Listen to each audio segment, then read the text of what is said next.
इतने भारत के विकसित करने वाले इस बजट के लिए मैं आदरणीय प्रधानमंत्री नरेंद्र भाई मोदी जी और वित्त मंत्री श्रीमती निर्मला सीतारमण जी का बहुत बहुत आभार और धन्यवाद करती हूँ।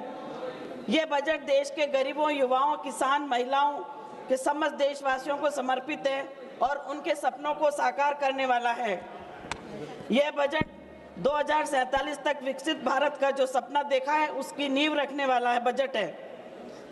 आज विश्व में आर्थिक मंदी का दौर है। पश्चिमी देशों की अर्थव्यवस्था मंदी से प्रभावित है, लेकिन हमारे यशस्वी प्रधानमंत्री नरेंद्र मोदी जी के कुशल नेतृत्व, वित्त मंत्री जी निर्मला सीतारमण जी की सूझबूझ से भारत की अर्थव्यवस्था विश्व में सबसे तेजी से बढ़ रही है।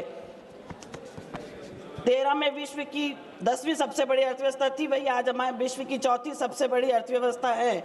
हम बहुत जल्दी 5 ट्रिलियन इकोनॉमी के लक्ष्य को हासिल कर विश्व के तीसरी बड़ी सबसे अर्थव्यवस्था बन जाएंगे।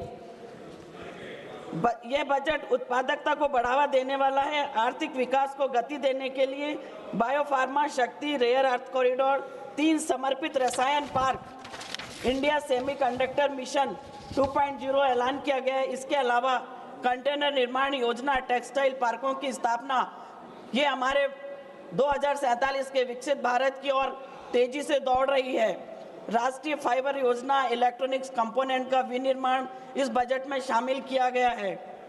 सबका साथ सबका विकास कर्तव्यों को पूरा करने के लिए जलाशयों और अमृत सरोवरों का निर्माण, चंदन, अखरोट व काजू जैसी उच्च मूल्य वाली कृषि को प्रोत्साहन, और सबसे ज़्यादा जो महिलाओं के लिए, वह महिलाएं जो अपना घरों में अपने रोजगार कर लिए, उनके लिए शी मार्ट का जो प्रावधान इस बजट में दिया गया है, महिलाओं को सशक्त करने का एक अनूठा एक पहल जो की गई है, उसके लिए बहुत आभार मैं करती हूँ। दिव्यांगजन कौशल योजना, पूर्वोदय योजना, बहुभाषीय AI टूल आदि से ये सब भारत को समृद्ध बनाने की ओर श्रेष्ठ कदम है।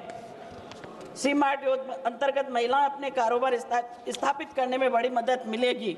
अध्यक्ष जी, साथ ही साथ स्कूल और कॉलेजों के छात्रों के क्रिएटिव को बढ़ावा देने के लिए 15,000 माध्यमिक स्कूल और 500 कॉलेजों में कंटेंट क्रिएटिव लैब बनाई जाएंगी। IIT और IISc में 10,000 नए टेक फेलोशिप शुरू की जाएगी। इसमें AI और डीप टेक में शोध पर विशेष ध्यान दिया जाएगा। 5 नई टाउनशिप विकसित होंगी।